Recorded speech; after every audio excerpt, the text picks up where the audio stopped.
मस्त अशी मलाईदार फिरणी आज आपण आपल्या किचनमध्ये करणार आहोत। रंग बघा त्या फिरणीचा किती सुंदर आलेला आहे, त्याचबरोबर ती तेवढीच क्रीमी आणि मलाईदार झालेली आहे। अशी ही मलाईदार फिरणी आज आपण आपल्या किचनमध्ये करणार आहोत। हाय हॅलो नमस्कार, माधुरीज फुटकट्ट्यामध्ये माधुरी तुम्हा सर्वांचं पुन्हा एकदा मनापासून स्वागत करते। तर आपण आज करतो आहोत फिरणीची रेसिपी। आता फिरणी ही एका ठिकाणी फिरणी नावाने ओळखली जाते, तर एकीकडे ती तांदळाची खीर म्हणूनही ओळखली जाते। म्हणजे कोकणाकडे पाहायला गेलं तर आपल्याला ती तांदळाची खीर या नावाने ओळखली जाते, पण चव मात्र दोन्हीकडे तेवढीच सुंदर आहे। आणि आज आपण करतो आहोत केसर फिरणी, ती सुद्धा मलाईदार। तर ती मलाईदार कशी करायची ह्यासाठी मी काही टिप्स दाखवलेल्या आहेत। तर ती करण्यासाठी आणि पाहण्यासाठी आपल्याला जावं लागेल आपल्या किचनमध्ये।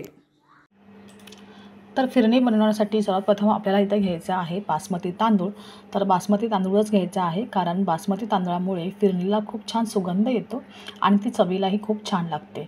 तर इथे मी अर्धा कप बासमती तांदूळ घेतलेले आहेत आणि मिक्सरच्या भांड्यामध्ये हे तांदूळ मी घालून घेते। पण त्यापूर्वी मी हे तांदूळ छान कॉटनच्या कपड्याने पुसून घेतले होते।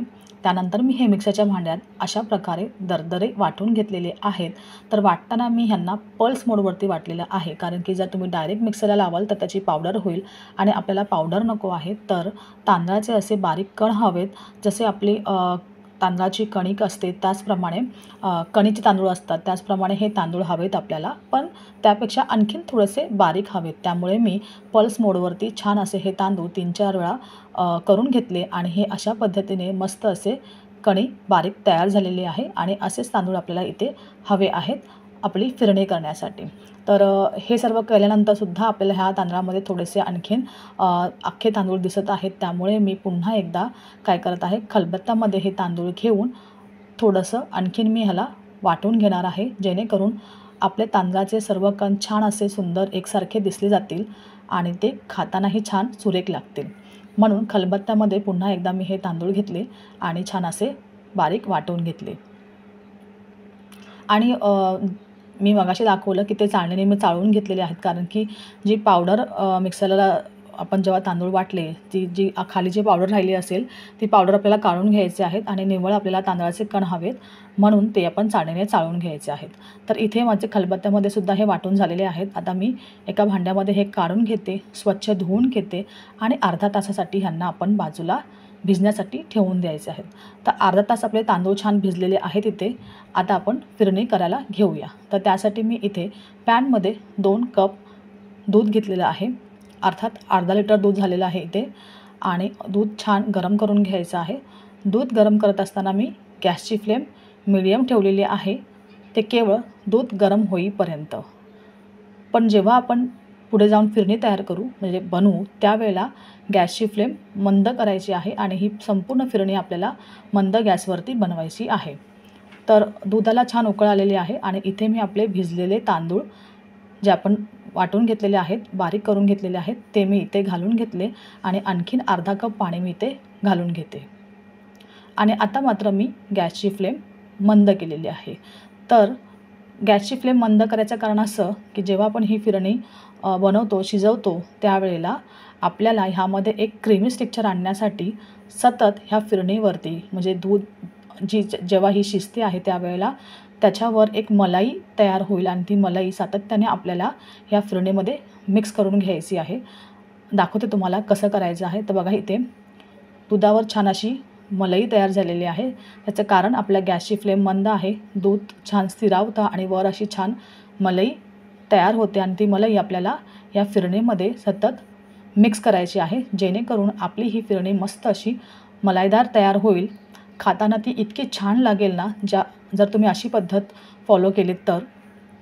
बघा ही मलाई मी पुन्हा त्या दुधामध्ये मिक्स करते, ढवळून घेते आणि पुन्हा शांत आपलं हे दूध करून घ्यायचं, म्हणजेच मंद गॅसवरती शांतपणे शिजू द्यायचं आणि हळूहळू छान असं त्याच्यावरती मलाई तयार होते आणि ती मलाई सतत आपण ह्या फिरणीमध्ये मिक्स करून घ्यायची, त्यामुळे छान अशी ही आपली फिरणी तयार होणार आहे। तर हे मी सातत्याने करत आहे जोपर्यंत आपले तांदूळ छान शिजले जात नाहीत।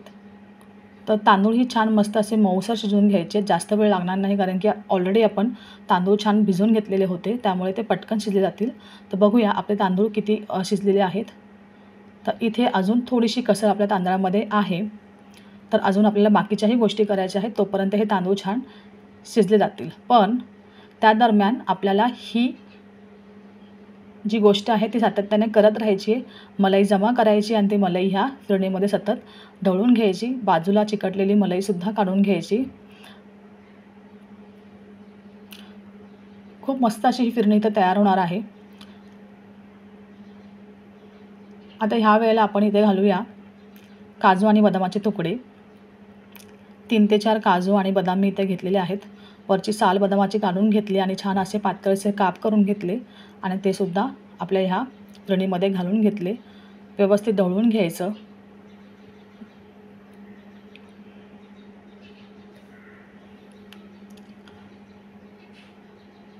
त्यानंतर घालते आहे मी 1/3 कप इथे साखर.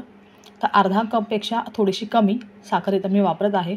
आता फिरणी म्हटलं तर ती थोडीशी गोड कमी असते, त्याच्यामुळे मी इथे आणि मुळातच आम्ही गोड थोडं कमी खातो, त्यामुळे मी साखरेचं प्रमाण थोडंसं कमी घातलेलं आहे.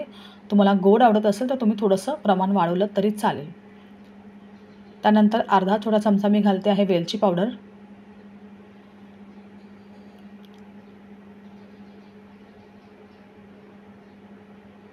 वेलची पावडर घातल्यानंतर ही सुद्धा आपण छान व्यवस्थित ढवळून घेऊया आणि मस्त असं हे काजू बदाम आणि वेलची पूडचा फ्लेवर आपल्या दुधामध्ये उतरेपर्यंत 1-2 ते मिनटं शिजवून घेऊया. त्यानंतर मी इथे घालते आहे केसर. तर एक चिमूटभर केसर मी छान पाण्यामध्ये घातलं होतं. नेहमीपेक्षा थोडंसं जास्त केसर वापरलेलं आहे, कारण की आपण केसर फिरणी करत आहोत, त्यामुळे थोडंसं केसरचं प्रमाण जास्त वापरलेलं आहे. आणि दुधामध्ये ते भिजत ठेवल्यामुळे रंग खूप छान उतरलेला आहे, त्यामुळे आपल्या फिरणीलाही छान असा केसरी रंग येणार आहे आणि फ्लेवरसुद्धा. तर बघा इथं मस्त असा रंग आलेला आहे आपल्या फिरणीला. छान व्यवस्थित मिक्स करूया. साखरही विरघळलेली आहे आणि इथे मस्त अशी आपली ही सुंदर अशी फिरणी तयार झालेली आहे. चवीला तर खरंच खूप मस्त झालेली आहे ती आणि तुम्हालाही नक्की आवडेल. करून बघा. अशा पद्धतीने मस्त अशी मलाई वर जमा करून ठेवा. सतत हलवत राहा आणि ही मलाई त्या आपल्या फिरणीमध्ये सतत मिक्स करत राहा आणि मस्त अशी मलाईदार फिरणी इथे तयार झालेली आहे. मस्त अशी गरमागरम मी सर्व करते. तर फिरणी म्हणजे ती थंड खायची असते. आता मी ही भांड्यामध्ये काढून घेतल्यानंतर ती मी फ्रीजमध्ये छान थंड करणार आहे आणि छान तिचा आस्वाद घेणार आहे. तर मस्त असं पिस्ताने मी गार्निशिंग केलं आहे आणि छान असती जबरदस्त आपली ही फिरणी तयार आहे. तर नक्की ह्या रमजानला ही फिरणी तयार करून बघा आणि माझी रेसिपी तुम्हाला कशी वाटली ती मला कमेंट करून तर नक्कीच सांगा.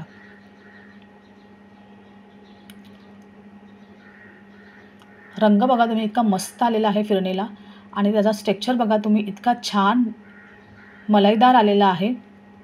मस्त अशी क्रीमी आणि खूप सुंदर असं स्ट्रेक्चर त्याला येतं, कारण की आपण तिला छान असं मंद गॅसवरती शिजवलेली आहे आणि त्या दरम्यान येणारी जी मलाई आहे ती सतत आपण त्याच्यात मिक्स करत राहिलो, त्यामुळे आपल्या ह्या फिरणीला एक मस्त असं फ्लेवर आलेला आहे आणि मलाईसुद्धा छान ती झालेली आहे. त्या मलाईदार अशी आपली ही फिरणी ही तयार झालेली आहे. तर नक्की ही फिरणी तयार करा आणि मला कमेंट करून सांगा. त्याचबरोबर माझ्या चॅनलवर नवीन असाल तर लाईक, शेअर आणि सबस्क्राईब करायला विसरू नका. थँक्यू.